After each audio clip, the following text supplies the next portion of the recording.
Shalom. Apa kabar hari ini? Luar biasa. Kita bersyukur kita punya Tuhan Yesus, Allah yang luar biasa. Puji Tuhan. Bapak Ibu Saudara dikasih Tuhan, pagi ini saya mau bicara tentang satu tema atau satu topik, yaitu test of faith atau ujian iman. Test of faith, ujian iman. Bapak Ibu yang dikasih Tuhan, setiap kita anak Tuhan, tentunya ketika kita baru pertama kali mengawali perjalanan pengalaman bersama dengan Tuhan, rata-rata setiap kita selalu mengalami sungguh dahsyat luar biasa pertolongan Tuhan. Setiap doa kita begitu cepat Tuhan menjawab. Dan kita selalu melihat pertolongan Tuhan itu begitu nyata dari waktu ke waktu. Mujizat itu menjadi sesuatu yang indah di mata kita selalu. Namun dalam perkembangan seiring perjalanan waktu, saudara,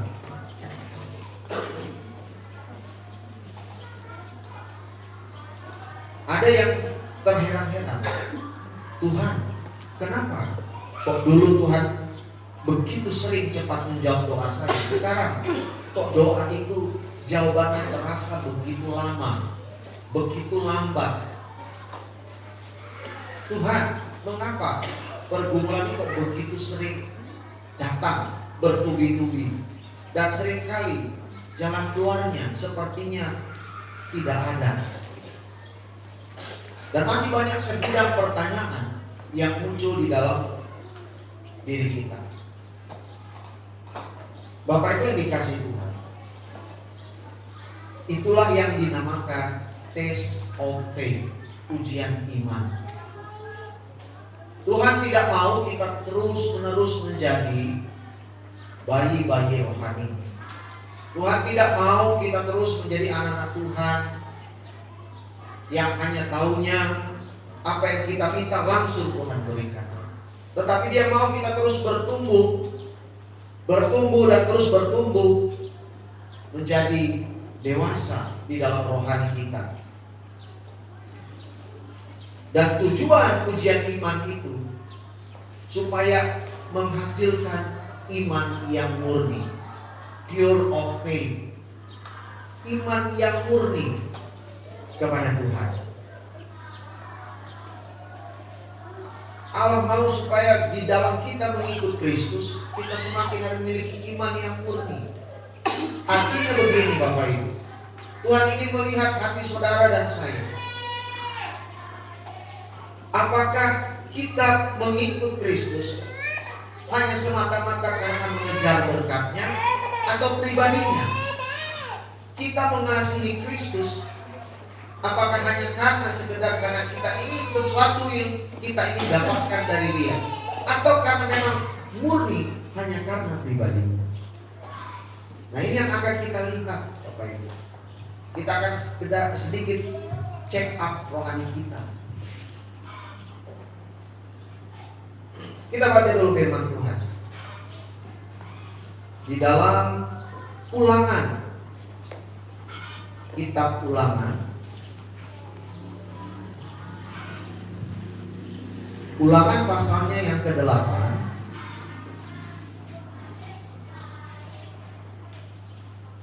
Ulangan pasal 8 ayat yang kedua dan ayatnya yang ketiga. Kita baca sama-sama. Ulangan pasalnya yang ke-8 ayat 2 dan 3. Perikopnya bersyukur kepada Allah karena kebaikan-Nya. 2. Ya, ingatlah kepada seluruh perjalanan yang kau lakukan atas kehendak Tuhan Allahmu di padang gurun selama 40 tahun ini, dengan maksud merendahkan hatimu dan mencobai engkau untuk mengetahui apa yang ada dalam hatimu, yakni apakah engkau berpegang pada perintah-Nya atau tidak. Jadi Ia merendahkan hatimu, membiarkan engkau lapar dan memberi engkau makan mana yang tidak kau kenal dan yang juga tidak dikenal oleh nenek moyangmu, untuk membuat engkau mengerti bahwa manusia hidup bukan dari roti saja, tetapi manusia hidup dari segala yang diucapkan Tuhan. Bapak Ibu sudah dikasih Tuhan, ini merupakan firman Tuhan disampaikan Tuhan kepada Musa untuk disampaikan kepada bangsa Israel. Kalau kita melihat di sana bahwa Tuhan mengizinkan ada sesuatu yang terjadi dalam kehidupan mereka selama perjalanan di padang gurun menuju tanah Kanaan. Bangsa Israel sudah cukup banyak melihat mujizat-mujizat yang luar biasa dengan mata kepala sendiri. Tetapi seiring berkembang waktu, Tuhan memimpin mereka tidak sama seperti pada waktu mereka keluar pertama kali. Ketika di tengah perjalanan dalam padang gurun itu, Tuhan memimpin mereka dengan caranya yang unik. Dari waktu ke waktu, dari hari ke hari. Bahkan terkadang sepertinya tidak ada sesuatu yang terjadi, tidak ada mujizat yang terjadi. Apa tujuannya? Dengan maksud merendahkan hatimu dan mencobai engkau untuk mengetahui apa yang ada dalam hati. Ini yang menjadi nats kita, Bapak Ibu. Jadi tujuan Tuhan menguji iman untuk melihat sampai sejauh mana kemurnian iman umatnya. Apakah mereka sungguh-sungguh mengasihi Allahnya? Apakah mereka sungguh-sungguh mencintai Tuhannya, Elohimnya, Yahwehnya, apalah yang bisa disebut, Adonainya. Bukan mencintai berkat-berkatnya, saudara, tapi sungguh-sungguh mencintai pribadinya dan perintah-perintahnya. Bangsa Israel menjadi satu contoh untuk kita melihat bagaimana Tuhan menguji umatnya, ingin memurnikan iman umatnya. Yang saya pelajari paling tidak ada dua hal Tuhan menguji kita. Saat dalam kelimpahan, saat juga dalam kekurangan. Kalau saat dalam kelimpahan seperti apa diri kita? Apakah saat kita saat berkelimpahan, penuh dengan berkat Tuhan, kita lupa diri? Atau saat kita berkekurangan, kita kehilangan harga diri? Saat engkau berkelimpahan, apakah sampai hari ini kau masih tetap ingat siapa dirimu dan siapa Tuhanmu? Apakah kau masih tetap mengakui bahwa semuanya ini semata-mata karena anugerah Tuhan? Ujian iman yang pertama saat kita sedang berkelimpahan, saat kita meraih semua yang bisa kita dapat raih, lalu di sanalah kita diingatkan, masihkah kita ingat atau sudah lupa diri? Atau bahkan mungkin kita sudah mulai lupa terhadap janji kita di hadapan Tuhan. Waktu dulu kita belum apa-apa, kita berjanji, kita bernasar, mengucapkan di hadapan Tuhan, Tuhan kalau nanti begini begitu, maka nanti setelah terjadi aku akan begini begitu kepadamu.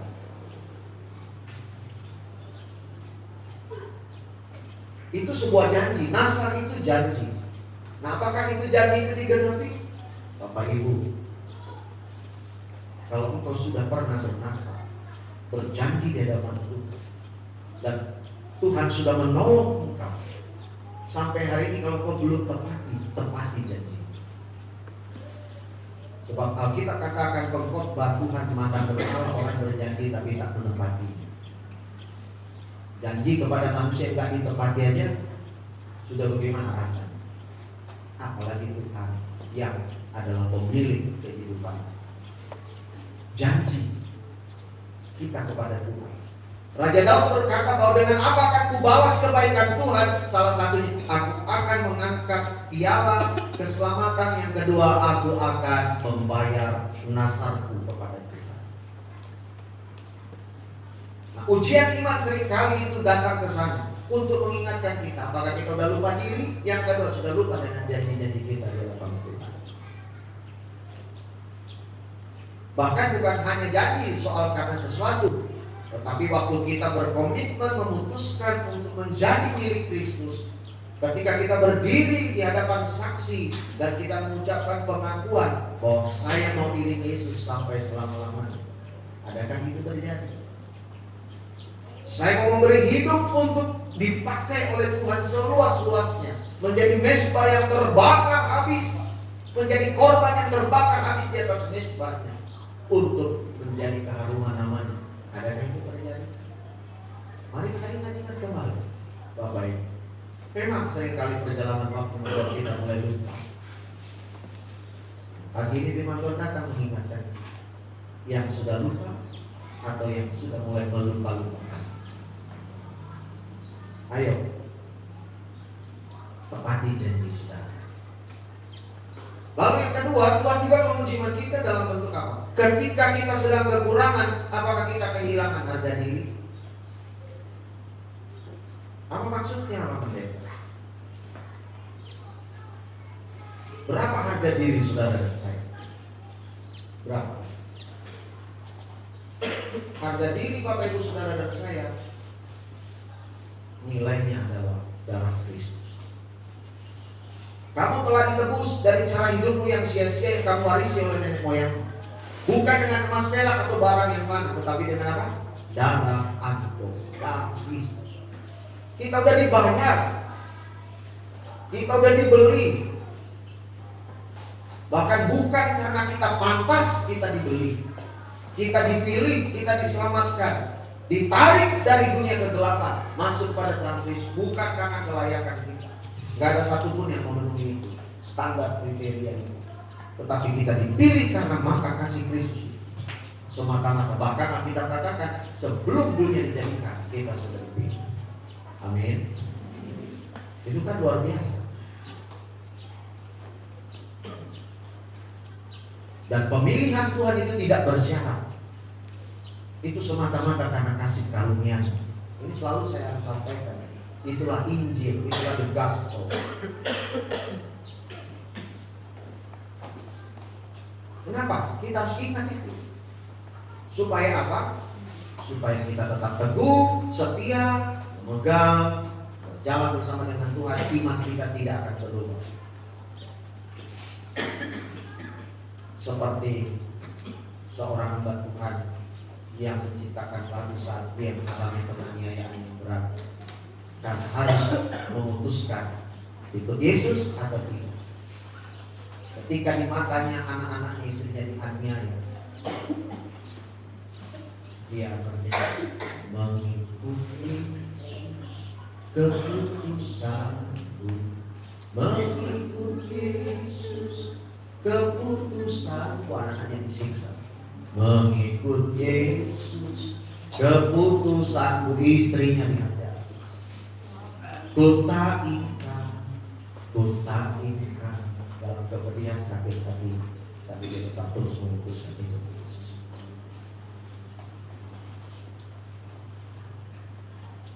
Bapak Ibu, apakah saat dalam kekurangan kita kehilangan harga diri, kehilangan iman?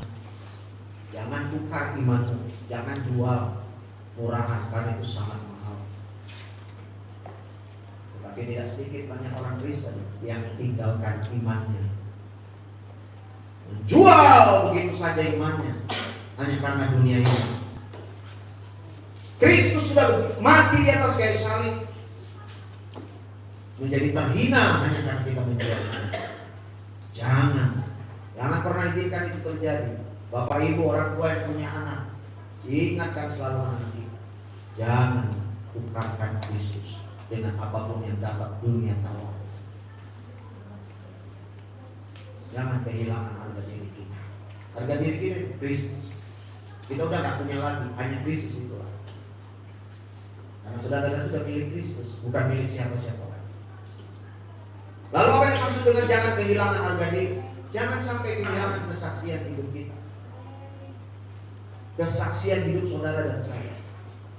Bagaimana supaya di dunia sana bisa melihat bahwa Yesus itu ada di dalam diri kita. Kristus itu Tuhan di dalam hidup saudara dan saya. Maka saat engkau sedang mengalami penderitaan, saat mengalami pergumulan, saat mengalami kekurangan sekalipun, jangan kehilangan kesaksian hidupmu kepada dunia. Jangan hilang. Tapi tetap terus konsisten nyatakan Kristus, suka duka dipakainya untuk kebaikan kita. Amin. Jangan tinggalkan Tuhan dan jangan kesaksian hidupmu hilang. Karena hidupmu dan hidupku harus terus mengumandangkan, menuturkan cerita tentang Tuhan Yesus dan cinta kasih. Bagaimana ketika kita hadapi pergumulan badai hidup? Apakah kita mulai kehilangan harga diri? Paling tidak 2 hal itu Bapak Ibu. Saya masih di depan ini, saya belum masuk pada ini. Tapi tenang sabar, saya gak lama, kira-kira 3 jam. Bapak Ibu yang dikasih itu, ini sangat menarik. Tuhan menguji. Tuhan akan datang kembali. Tuhan sedang cari iman yang semakin hari dimurnikan. Tuhan mau iman saudara saya makin murni. Makin cinta Tuhan bukan karena apa yang Tuhan sudah kasih, tapi semangat karena cinta Dia. Ini penting. Nah, kita akan lihat di sini Bapak Ibu. Ada beberapa hal di sini yang saya mau bagikan buat Bapak Ibu saudara. Bagaimana Tuhan ingin supaya hidup kita makin murni, bertumbuh dewasa di dalam iman kita. Ada beberapa ujian-ujian iman yang Allah izinkan untuk terjadi dalam hidup kita. Mari kita lihat yang pertama, Yakobus pasal 1 ayat 2 sampai 4. Yakobus pasal 1 ayat 2 sampai 4. Untuk pembacaan pertama ini saya minta bapak-bapak yang baca. Yakobus pasal 1 ayat 2 sampai 4. Yakobus.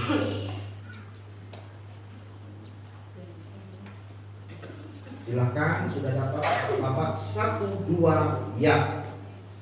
Saudara-saudaraku, anggaplah sebagai suatu kebahagiaan apabila kamu jatuh ke dalam berbagai-bagai pencobaan. Sebab kamu tahu bahwa ujian terhadap imanmu itu menghasilkan ketekunan.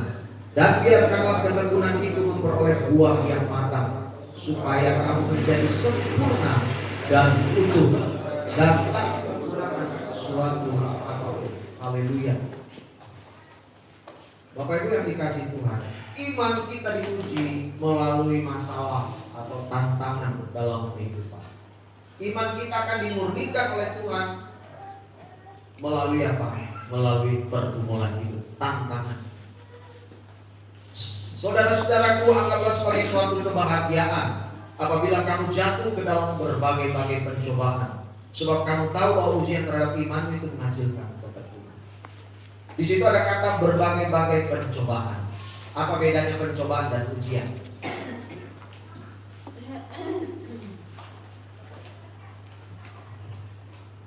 Kata pencobaan yang ada di dalam ayat ini itu kalau dalam bahasa aslinya itu sebenarnya sesuatu yang datang dari iblis untuk menghancurkan.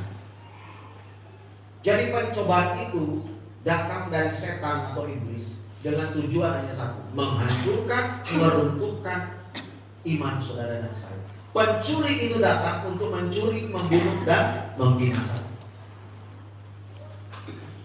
Pencobaan itu sifatnya destruktif, menghancurkan, meruntuhkan iman saudara dan saya. Karena itu satu-satunya yang menjadi tujuan, target, khususnya di hari-hari terakhir ini. Setan tahu dia akan masuk neraka. Karena itu dia terus bekerja dengan dia untuk menghancurkan banyak kehidupan anak-anak Tuhan. Melalui apa? Berbagai-bagai pencobaan. Tetapi di situ ada kata selanjutnya. Sebab kamu tahu bahwa ujian terhadap iman, ada kata ujian, ini berbeda dengan yang di atas. Kalau ujian itu datang dari Tuhan, sifatnya konstruktif, membangun, mengembangkan, menumbuhkan, mendewasakan kehidupan kita, spiritual kita, iman kita, makin dikuatkan, dikokohkan. Cuma memang melalui ujian. Dan luar biasa, pencobaan sekalipun itu datang dari setan iblis, Tuhan bisa pakai itu, mengubah itu menjadi ujian, menjadi sesuatu yang dapat membangun hidup kita. Hal yang jahat Tuhan bisa ubah menjadi kebaikan buat kita. Kutuk bisa Tuhan ubah jadi berkat dalam hidup saudara dan saya. Ujian hidup ada di sana. Nah, saudara yang dikasih Tuhan, tadi saya sudah bilang bahwa ada beberapa banyak anak Tuhan yang saya jumpai, dia kata, "Oh, saya udah jalani hidup ini begitu baik, Pak Pendeta. Saya nggak bikin banyak masalah. Saya udah lakukan firman Tuhan. Tetapi kenapa hidup saya masih seperti ini?" Kamu saat lagi diuji dan belum selesai, belum ujung, belum selesai. Apapun yang kita lakukan, kita sudah lakukan yang benar sesuai firman Tuhan, tetapi masih saja datang masalah, pergumulan, bersilih ganti. Ingat, engkau sedang dalam ujian. Artinya kita sedang mau diangkat Tuhan, mau naik next level. Iman kita sedang dinaikkan oleh Tuhan. Kapasitas iman rohani kita sedang dinaikkan oleh Tuhan. Tapi memang harus melalui berbagai ujian. Iman diuji oleh persoalan pergumulan, macam-macam persoalan pergumulan, dan saya percaya kita semua alami pergumulan dengan sakit penyakit, ya, pergumulan dengan apa? Ekonomi, keuangan. Siapa nggak punya pergumulan dengan keuangan? Semua sama. Kita semua punya pergumulan. Aduh, anak sekolah bagaimana? Bayar uang sekolah belum dibayar, ya, sekolah udah nagih-nagih, bayar kuliah, atau apa lagi? Aduh, ini sakit, harus kesana lagi berobat, keluar biaya, gitu ya. Macam-macam sih. Aduh, ini kok orang hutang kok belum bayar-bayar, tidak pergumulan. Ya, yang hutang bayar lah. Di sini nggak ada, steril.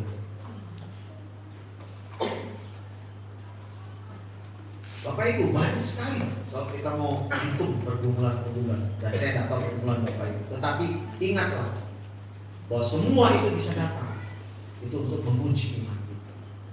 Apakah di dalam pergumulan tantangan itu kita semakin bersandar penuh pada Tuhan, atau kita terus mengandalkan kekuatan kita sendiri? Apakah kita tetap terus bergantung penuh pada Tuhan, atau kita tetap terus berjalan dengan hikmat kita sendiri? Itu juga Tuhan melihat hatimu. Bahkan terkadang Tuhan ingin merendahkan hatimu. Yang sombong itu, yang angkuh itu, supaya apa? Hanya satu-satunya Tuhan yang engkau akui. Amsal katakan, akuilah Tuhan dalam segala laku, maka Dia akan meluruskan jalanmu. Tuhan mau supaya hanya Dia satu-satunya, the only one, yang kita akui, yang jadi tempat sandaran kita sungguh-sungguh. Bukan kepada manusia. Jangan pernah sandarkan kepada manusia. Manusia itu seperti tembok yang mudah rubuh. Saat dia rubuh, engkau pun ikut rubuh. Jangan sandarkan pada manusia. Akuilah Tuhan. Nah, itu terkadang dalam persoalan masalah kita diingatkan, kita masih bergantung pada kekuatan kita atau tidak. Iman diuji melalui masalah dan tantangan hidup ini. Supaya supaya lewat itu semua, karya Tuhan, tangan Tuhan itu lebih lagi masuk di dalam hidup saudara. Ya. Tapi jangan seperti guru Garuda, sekali nengok dapat lagi. Ya, terus gitu ya. Saya dikasih Tuhan. Ada banyak pencobaan yang datang di dalam kehidupan kita. Mari kita terus selalu bersandar pada Dia, mengandalkan Tuhan. Lalu yang kedua, Iman diuji melalui ketaatan pada firman Tuhan. Kita baca, ibu-ibu sekarang yang baca, wanita. Filipi pasal 2 ayat 8 sampai 11. Wanita membaca. Filipi pasal 2 ayat 8 sampai 11. Iman diuji melalui ketaatan akan firman Tuhan. Silakan wanita. Wanita-wanita hebat yang ada di ruangan ini. Silakan. Sudah 1, 2, mulai. Dalam keadaan sebagai manusia, ia telah merendahkan dirinya dan taat sampai mati, bahkan sampai mati di kayu salib. Itulah sebabnya Allah sangat meninggikan dia dan mengaruniakan kepadanya nama di atas segala nama, supaya dalam nama Yesus bertekuk lutut segala yang ada di langit dan yang ada di atas bumi dan yang ada di bawah bumi, dan segala lidah mengaku Yesus Kristus adalah Tuhan, bagi kemuliaan Allah Bapa. Bapak Ibu sudah dikasih Tuhan, dari ayat ini kita belajar bahwa kita dipanggil untuk menjadi seperti Tuhan Yesus. Melalui keteladannya dia taat sampai mati di atas kayu salib. Jadi ujian yang kedua, kita diuji melalui ketaatan terhadap firman Tuhan. Ketaatan terhadap firman. Ketaatan dalam pemahaman iman kita tidak ada sangkut pautnya dengan keselamatan saudara dan saya. Saya ulangi, dalam pemahaman teologi kita, pemahaman iman yang saya percaya, bahwa ketaatan yang Tuhan mau kita selalu lakukan, kerjakan setiap saat, tidak ada hubungannya dengan keselamatan saudara dan saya. Karena keselamatan saudara dan saya sudah ditanggung oleh Yesus melalui ketaatannya di atas kayu salib. Dan itu adalah sempurna. Kalau kita nggak sempurna, karena tuntutannya sempurna. Lalu apa maksudnya? Kenapa kita sudah ikut Yesus, tapi Tuhan masih mau minta kita tetap terus taat? Sekali lagi saya katakan tidak ada hubungannya dengan keselamatan kita, tapi itu ada hubungannya dengan berkat Tuhan, pertolongan, kehadiran penyertaannya dalam hidup saudara dan saya. Coba kita buka kitab Ulangan. Ulangan pasal 28. Mundur jauh. Ulangan pasalnya yang ke-28.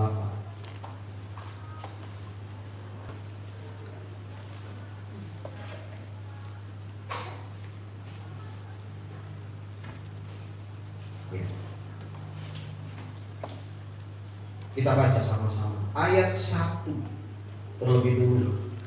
Kita baca 1, 2, ya. Jika engkau baik-baik mendengarkan suara Tuhan Allahmu dan melakukan dengan setia segala perintahnya yang kusampaikan kepadamu pada hari ini, maka Tuhan Allahmu akan mengangkat engkau di atas segala bangsa di bumi. Ayat 2. Segala berkat ini akan datang kepadamu dan menjadi bagianmu jika engkau mendengarkan suara Tuhan Allahmu. Ayat 3. Diberkatilah engkau di kota dan diberkatilah engkau di ladang. Teruskan kalau kita baca di rumah, semua di situ juga diberkatilah engkau, diberkatilah engkau. Waduh, luar biasa. Ini janji Tuhan kepada umat Israel, umatnya pada waktu itu. Tapi tentunya juga bagi setiap saudara dan saya. Dikatakan kalau pada hari itu kau dengar suara Tuhan Allahmu baik-baik dan melakukannya dengan setia. Ada kata perintah yang aktif, melakukan. Berarti apa? Taat. Taat itu sesuatu yang aktif. Lakukan, maka apa? Diberkatilah engkau, diberkatilah engkau, diberkatilah engkau. Waduh, bahkan sampai ayat terakhir, Tuhan akan mengangkat engkau menjadi kepala dan bukan ekor. Kalau kita banyak suka klaim bagian bawah itu. Tuhan akan angkat kau jadi kepala dan bukan ekor. Taatnya nggak mau, ya kan? Berkatnya mau, taatnya enggak. Wah, ini yang susah. Ya toh? Mau kita taat. Makanya taat itu hurufnya tidak ada berubah. Depan belakang tetap sama, ya kan? Taat. Kalau baca dari belakang juga taat. Tidak ada lagi pintu yang lain. Nah, saudara dikasih Tuhan, ketaatan sangat identik dengan berkat Tuhan. Janji Tuhan digenapi dalam hidup saudara dan saya. Ada pengajaran selalu bilang, kita klaim terus janji Tuhan, klaim terus janji Tuhan. Untuk apa kita klaim terus? Taat aja enggak klaim. Seperti kita bayar asuransi saja. Gak usah klaim janji Tuhan. Kalau kau taat, itu pasti digenapi. Amin. Taat. Waktu Yunus diperintahkan Tuhan pergi ke Niniwe untuk memberitakan berita pertobatan atau penghakiman Allah pada bangsa Niniwe. Apa yang dilakukan Yunus? Yunus lari. Dia tidak pergi ke Niniwe, tetapi pergi kemana? Ke Tarsis. Dan apa yang terjadi dalam perjalanan? Dia pergi meninggalkan panggilan Tuhan itu. Perintah Tuhan yang dia langgar, itu apa yang terjadi? Di tengah perjalanan gelombang badai besar datang menghantam kapal di mana Yunus ada di dalam. Akhirnya kita tahu semua Yunus dilempar keluar dari kapal itu. Waktu dia dilemparkan dari kapal itu, disambut dengan ikan besar. Masuklah dia di dalam perut ikan selama 3 hari 3 malam. Lahirlah Yunus pasal 2. Disitulah pertobatan Yunus. Yunus baru menyadari, itulah kalau tidak taat pada Tuhan. Yunus bertobat dan akhirnya Yunus dipakai Tuhan. Tetap dipakai Tuhan. Di situ Yunus belajar bahwa jangan tunggu persoalan baru datang pada Tuhan. Kalau Tuhan suruh, lakukan. Taat Bapak Ibu. Memang tidak mudah. Ketika Tuhan bilang, ampuni orang yang bersalah padamu, mudah? Tidak. Ketika kau tetap hidup benar di tengah dunia yang tidak benar, itu tidak mudah. Ketika kau tetap melakukan apa yang harus kau lakukan dalam pekerjaan, laksanakan tanggung jawab dengan jujur dan benar, mudah? Tidak mudah. Karena sekeliling kita pasti akan menertawakan. Untuk apa terlalu jujur? Jujur nggak mujur, gitu kan?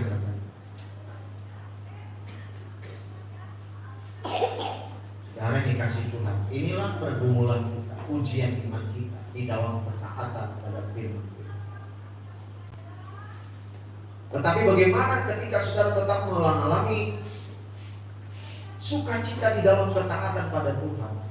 Walaupun sedang dalam pergumulan, dalam penderitaan, saudara tetap datang terus pada Tuhan. Dalam keadaan lemah tubuh, dalam keadaan kekurangan, dalam keadaan yang menderita, saudara tetap setia pada Tuhan. Tetap terus lakukan apa yang Tuhan mau. Tetap berdoa, tetap pergi ke rumah Tuhan, tetap beribadah, tetap berbakti, tetap membaca firman Tuhan siang dan malam, tetap mau setia melayani Tuhan dalam segala keterbatasan yang sedang ada di dalam hidup kita.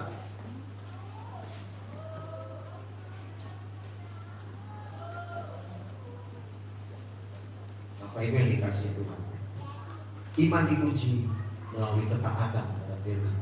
Mari kita bertanya, sampai di mana kita sudah terus belajar ketaatan? Kalau sudah terus belajar untuk taat pada Tuhan. Yang terakhir, iman diuji melalui keuangan. Nah, ini dia nih, keuangan. 1 Timotius pasal 6 ayat 10. 1 Timotius pasal 6 ayat 10. Kita baca sama-sama. 1 Timotius pasal 6 ayat 10. 2, 3. Karena akar segala kejahatan ialah cinta uang, sebab oleh memburu uanglah beberapa orang telah menyimpang dari iman dan menyiksa dirinya dengan berbagai-bagai duka. Akar segala kejahatan ialah uang. Bukan, tapi cinta. Nah, tidak sama. Siapa yang mengelola, siapa yang menganggapnya, itu yang harus hati-hati. Uang bisa menjadi alat kejahatan kalau ada di tangan orang yang jahat. Tapi uang bisa juga jadi alat kebaikan di tangan orang yang baik. Tapi uang juga bisa merusak hubungan banyak orang. Iya toh? Kan termasuk saudara sendiri, keluarga sendiri. Keluarga Kristen baik hati, ya kan? Waktu kecil semua sayang satu sama lain. Tiba-tiba orang tua udah nggak ada, giliran bagi warisan, ribut saudara-saudara satu dengan yang lain. Yang merasa tinggal di kampung, dia yang merasa harus yang paling banyak. Yang nggak pernah tinggal di kampung padahal dia yang paling tua. Saya kan nomor 1. Apalagi saya laki-laki penerus generasi. Saya harus dapat lebih banyak. Ribut pula sih. Sudah ada wasiat dari orang tua bahwa si A dapat begini gitu, masih itu juga diributin. Nggak bisa gitu kan. Kemana dia dulu itu? Sudah ribut. Dan sampai hari itu terus terjadi. Uang, cinta, sudah dikasih Tuhan dalam kondisi bukan hanya dulu, bahkan apalagi sekarang banyak orang pasti membutuhkan uang. Siapa yang gak butuh uang? Semua kita butuh uang. Saya juga pendeta perlu uang. Pembangunan gereja perbaikan ini juga perlu apa? Uang. Ya. Uang sangat dibutuhkan. Tapi saya menolak kalimat berkata bahwa uang itu, kalau tidak ada uang, hidup seperti mau mati. Enggak. Hidupmu di tangan Tuhan. Uang bukan segala-galanya, tapi segala-galanya butuh uang. Enggak juga. Enggak segala-galanya butuh uang. Halo? Saya enggak. Apa segala-galanya butuh uang? Enggak. Kalau saudara udah divonis dokter, besok kau mati. Karena penyakitmu gak bisa disembuhkan lagi. Beberapa uang kita bayar.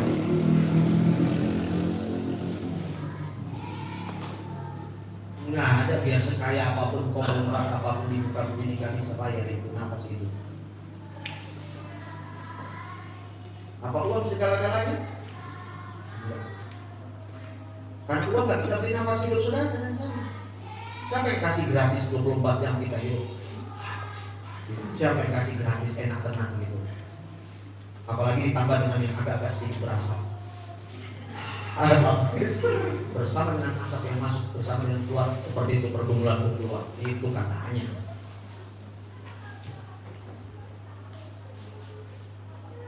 Enggak juga Bapak Ibu.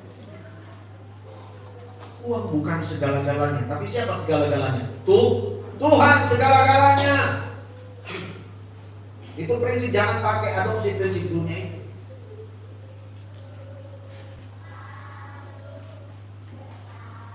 Ada uang apa itu hidup serasa mati, nggak apa, mati pun ya sudah, kalau nggak ada uang biarin aja, kalau memang Tuhan mengizinkan mati.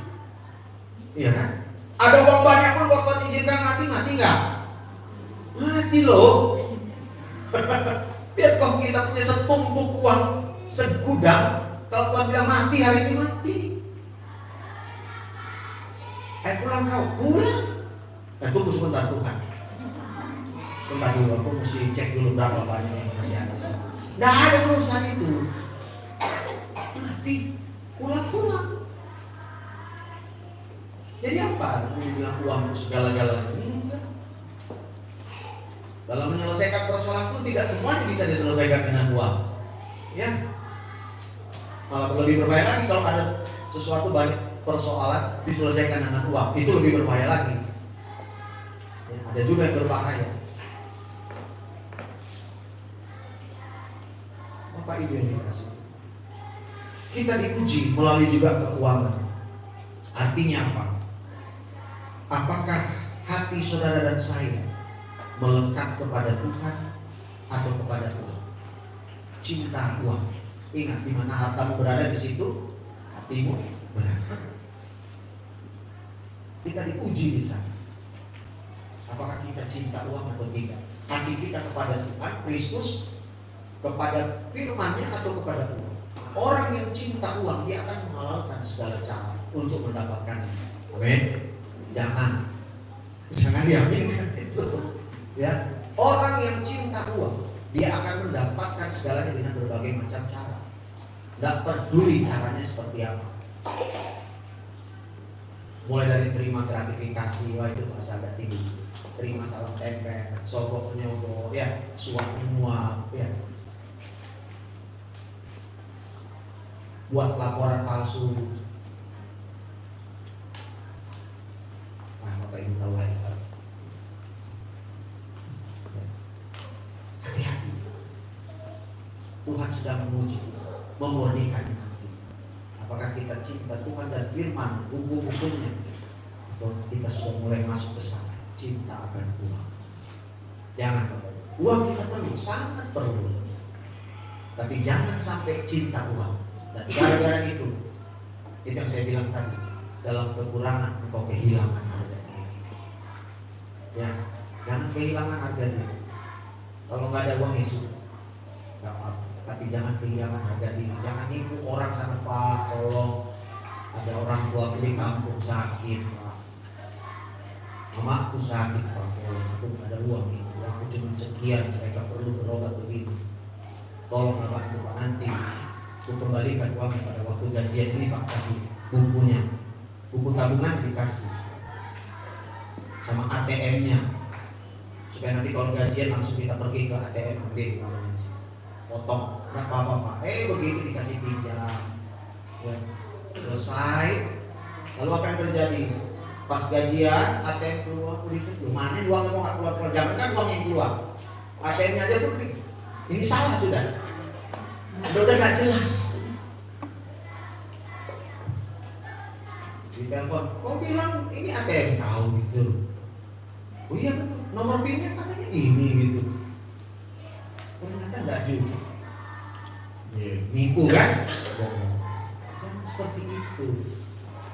Jangan bawa nama keluarga kita nggak sakit, kita bilang sakit. Ya. Itu namanya kita sudah mulai kehilangan apa? Harga. Jadi kalau engkau sudah dalam kelimpahan, jangan lupa diri, ya, Bapak Ibu. Jangan lupakan Tuhan yang berdaulat penuh atas segala. Tapi kalau engkau kekurangan, sedang dalam kesusahan, jangan hilang harga diri. Apalagi gara-gara itu. Biarlah hidup susah. Lebih baik sedikit pada orang benar, Amsal bilang, daripada banyak berlimpah-limpah pada orang. Betul nggak dia berlimpah, tapi nggak ada berkat Tuhan di sana. Lebih baik kita sedikit menikmati yang ada, tapi ada berkat Tuhan di situ. Kita pilih yang mana? Ada berkat Tuhan atau nggak ada berkat Tuhan? Saudara yang pilih. Jadi kita pagi ini belajar juga. Tuhan sedang memurnikan iman kita. Tidak hanya Bapak Ibu, tapi saya juga. Sebagai hamba Tuhan, saya juga sedang dimurnikan dalam banyak hal. Termasuk juga dalam hal uang. Sama saja. Mari kita bertumbuh bersama. Mari kita terus izinkan Tuhan untuk memproses kita lebih lagi, supaya ketika Dia datang kembali, kita dikatakan seperti kita hidup agung. Saya suka sekali ayat ini, tapi saya nggak usah aja kita baca. Hidup agung ini berkata, seorang mempelai pria memuji mempelai wanitanya waktu datang. Dia bilang begini, engkau cantik sekali, manis, tak ada cacat celah. Saya berdoa supaya kita semua mengalami ketika Tuhan datang kembali. Bahkan kalau Tuhan belum datang kembali, Tuhan lebih, wah ini engkau cantik sekali, manis, nggak ada cacat celah. Artinya Tuhan dipermuliakan. Beri hidupmu mau dimurnikan. Renungkan dan jadilah bijak. Tuhan menolong kita semua. Amin. Mari kita berdoa. Saya harus ingat ke depan. Ambil waktu berdoa sejenak. Kita datang pada